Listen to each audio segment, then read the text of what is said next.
Mitra Anu Mulia Wilujeng tepang dangu sareng acara matuh dongeng enteng pangbeberah mana Mangjaya sapara kanca baden raskeun hanca dongeng nuka tunda carios nyambung judulna nyaeta Panji Wanara. Ayeuna teh para wargi nincak bagian ka 60.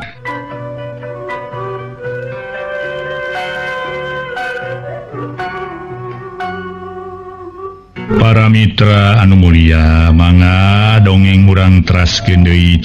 Para wargi sadaya tunda heula kaayaan Kipati Winata jeung dua rencangna bari prajurit liana ngajaga kereng eta tempat nu waktu tadi dianggo ngariung ku Patih Winata.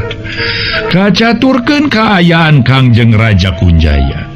Harita nuju calik dina korsi gading gilang kancana di payunan kumamar si raksa bungkayak. Ngan ayeuna kaayaan Raja Kunjaya bangun anu jadi bahan pamikiran. Gawena hulang jentul bae kawas aya nu jadi bahan lamunan. Tuguh keur mahamar si raksa bungkayak mah ngadatangkeun kaheran nu lain lumayan nu matak gancang tumanya.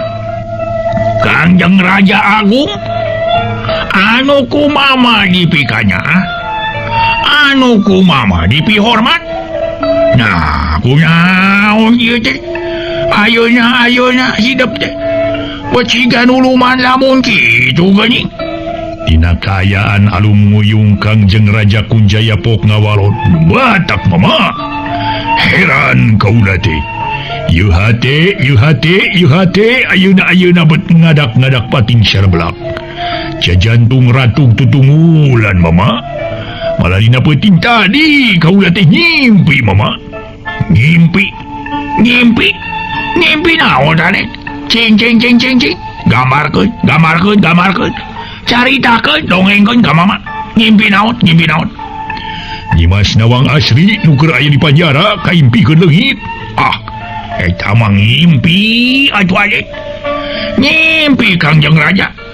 Pirage impian kemang nasare ulah dijadikeun bahan pamikir. Ulah Raden ulah bahaya lamun urang ngagugu ka mimpi. Bahaya kacida pisan bahayana. Kanyataanana moal aya nu kitu moal tenang. Sing percaya ka mama, sing percaya. Dina kaayaan keur kitu torojo teh aya prajurit datang ka jero karaton bangun rurusuhanaker da teu uluk salam teu puntenan deui ujug-ujug bruk we nyuuh payuneun Kangjeng Raja Prabu Kunjaya. Pangapunten kaula nun Gusti, ieu abdi kaula nun. Terus kuantung naraheus ka pangarsa kaula nun Gusti. Pangapunten nu kasuhun kaula nun. Aya naon prajurit? Pangapunten. Si Mabdi bade laporan aduh cilaka kaula nun aduh tiwas kaula nun tiwas.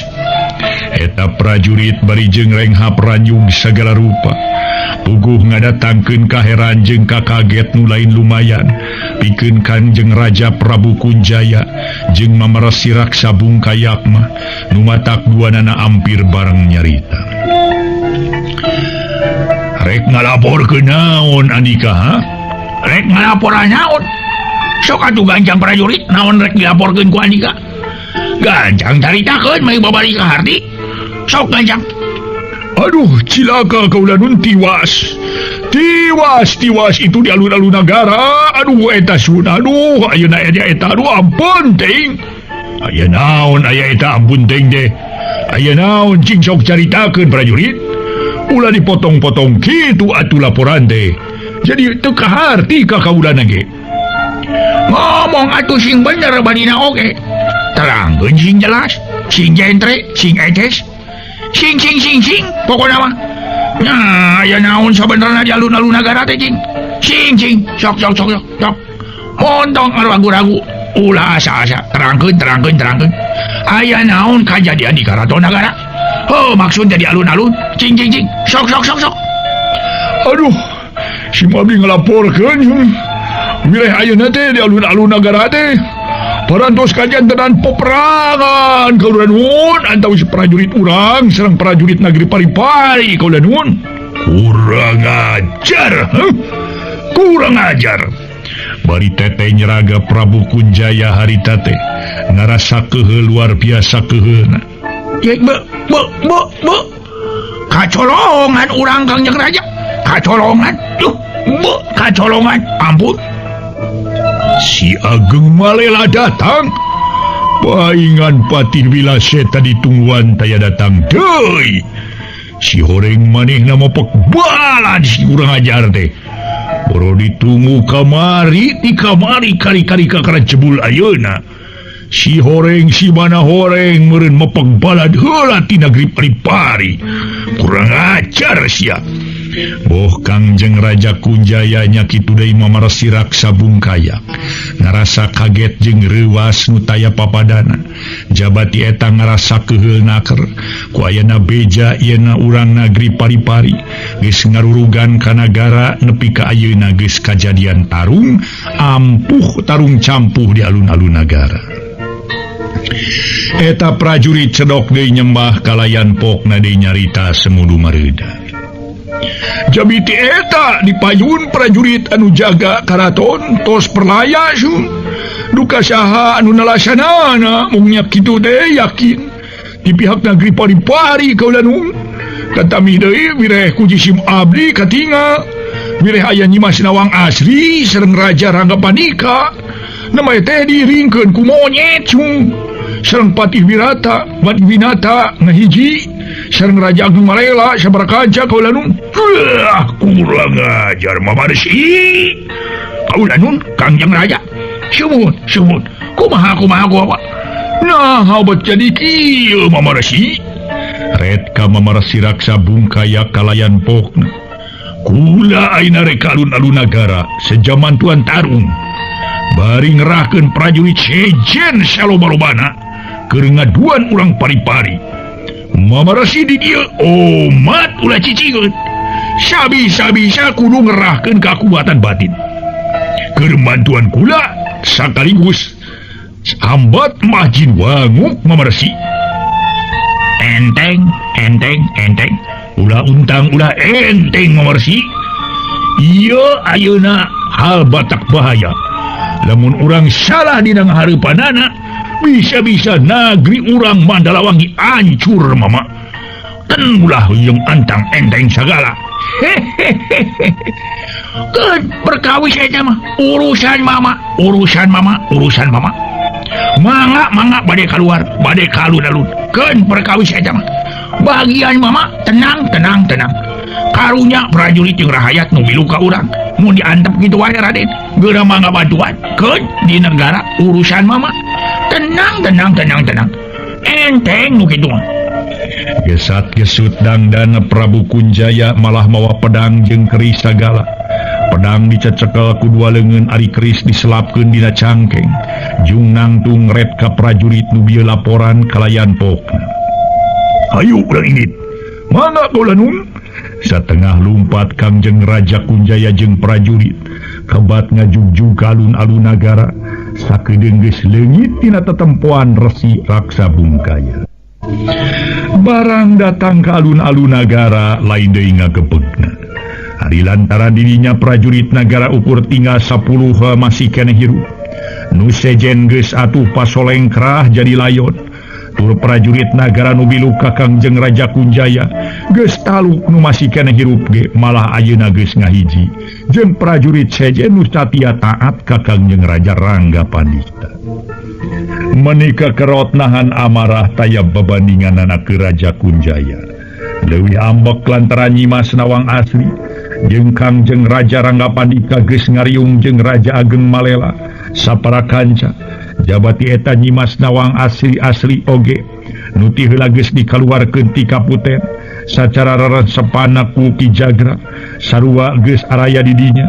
Atuh beuki keheul jeung ambek ke Raja Kunjaya mah Nawang Asih ge kumpul di dinya.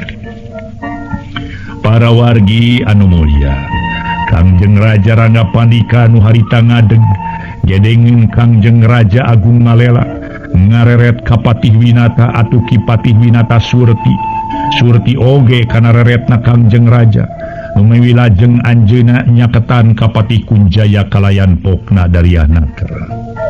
Kunjaya Ayeuna Andika mesti ngaku karena segala rupa kesalahan nugas dipigawe. Mengpeng di dia sadayana aya gancang aku ngeunaan pagawean Andika nugas dipigawe mangsa ti heula. Ulah nyarita ka mana karep sia widata. Nah naon nu kudu diaku ku kaula.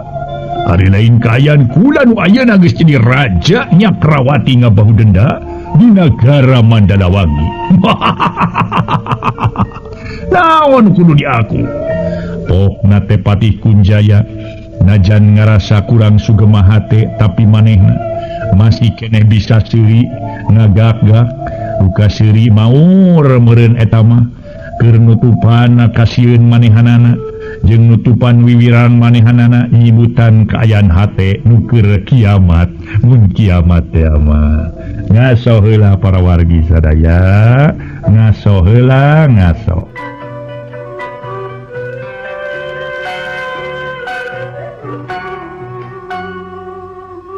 Ngabandungan kecap-kecap na Patih Kunjaya, Patih Winata tuluy nyarita.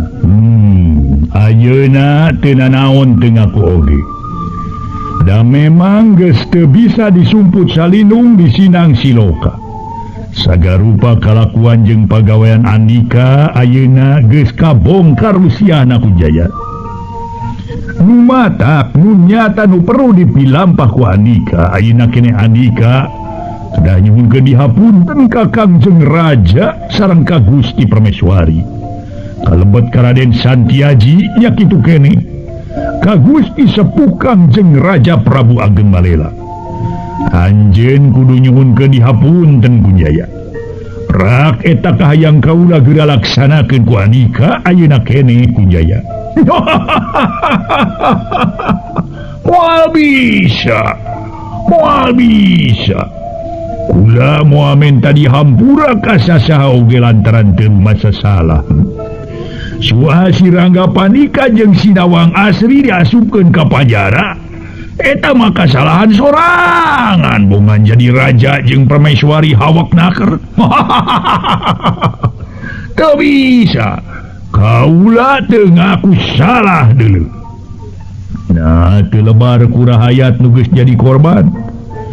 Nah, yang lebih loba dari prajurit menjadi korban Kunjaya.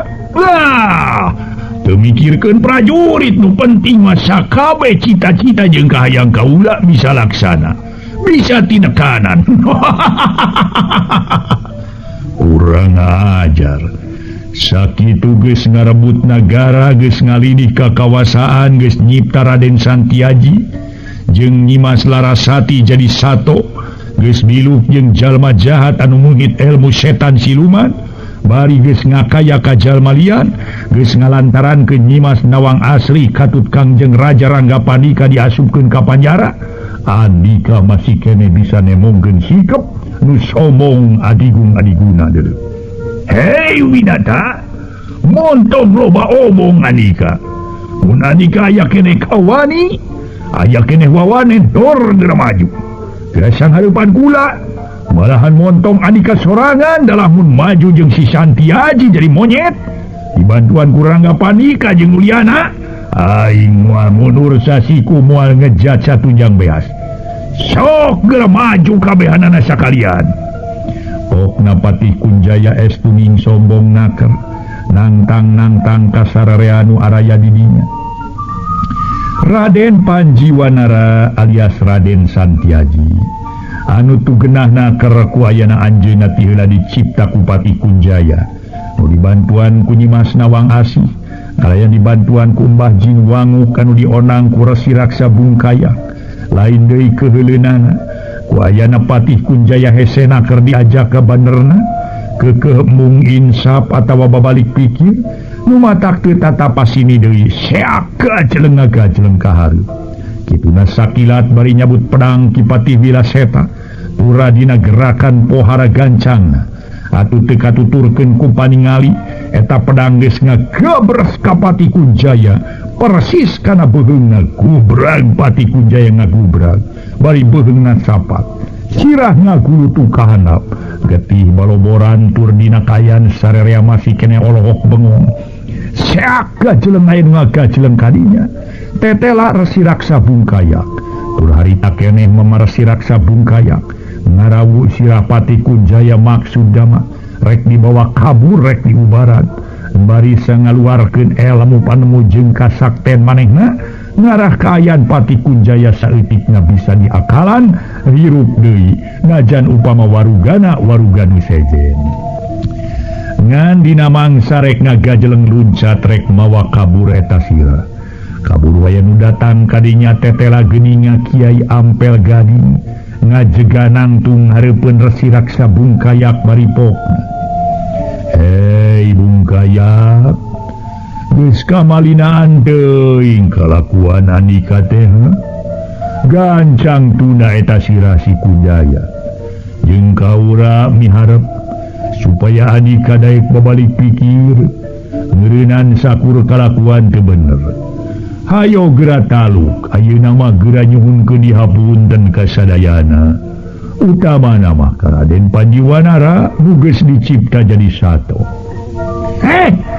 Ampel Gading sia hari kia montong halangan aing rek nyageurkeun murid aing ulah pipiluan ulah ngilu atel kana urusan aing bisi maneh cilaka deuleu wani-wani sia ngaganggu ka aing Resi Raksa Bungkayak bari jeung pepedengkreng ngebrehkeun sikap sombongna teu bisa Bungkayak lantaran Andika kudu nanggung jawab kana sagala kasalahan Andika kahiji mantuan si Kunjaya nyieun dosa nepi ka ngarebut karajaan ngasupkeun Kangjeng Raja Ranggapandika jeung garwana ka panjara tuluy Andika jeung si Kunjaya kalayan dibantuan ku Jinuwangu geus nyipta Raden Aji katut nyilaras jadi sato nepi ka dipiceuna ku nyaeta kaleuweung teh kurang ajar sia aing rek ini sia seak kalayang awak Resi Raksa Bungkayak ngalayang kaluhur siga nu hampangeuna keur maksudna rek mabur ninggalkeun eta tempat ngaso heula para wargi sadaya ngaso heula ngaso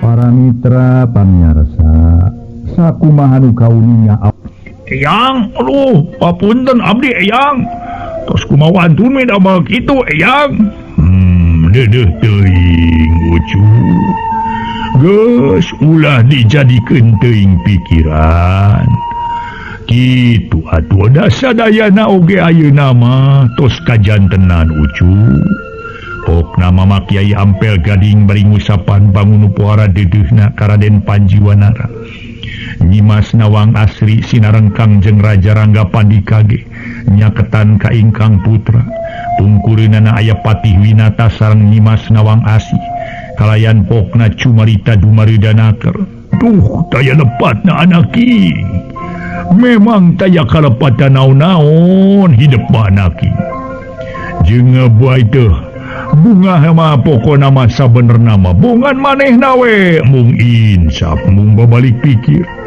nya kudu narima kana kejadian saperti kitu minangka wawales kanu telenges teh Raden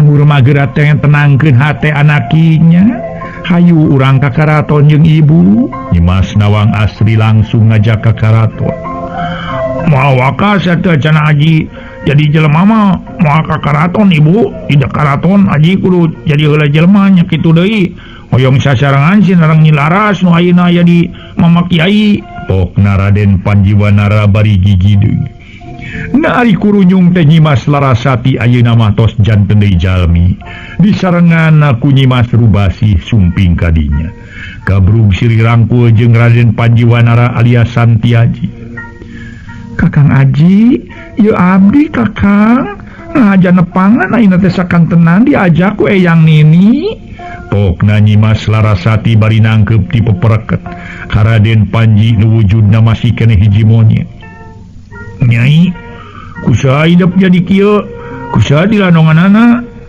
ku ku eyang Kiai Kang tadi satacana anjeun angkat ka dieu.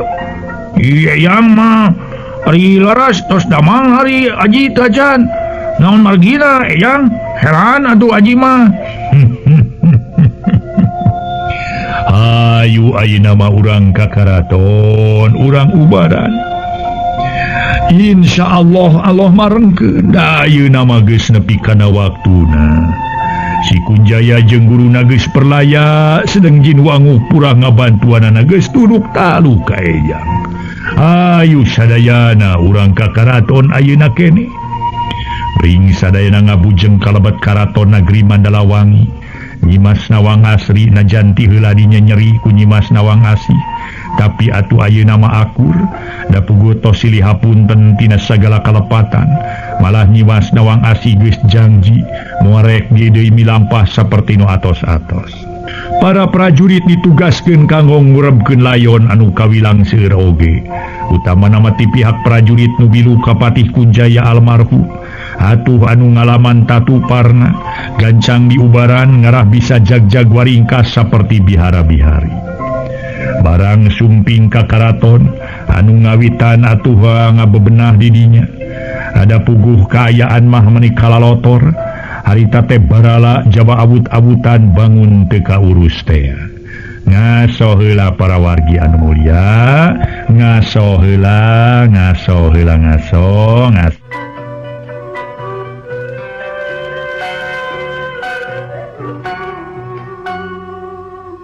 Para mitra pamiarsa tos merenah caralik malajeng we ngalandongan Raden Aji dijiad husunaker ku ayana jin wangu geus talu. Kata mah atuh para mitra harita teh geus perlaya atuh siraksa bungkayakna mangka Mama Kiai Ampel Gading teu ngalaman kasulitan naon-naon deui dina ngoning melaan Raden Santiaji. Malah dina waktu anungan sakedet netra Raden Panjiwanara alias Raden Santiaji geus mulang deui jadi jalma biasa. Malah katingalina asa langkung kasep tibatan ti heula oge katingalina langkung badan.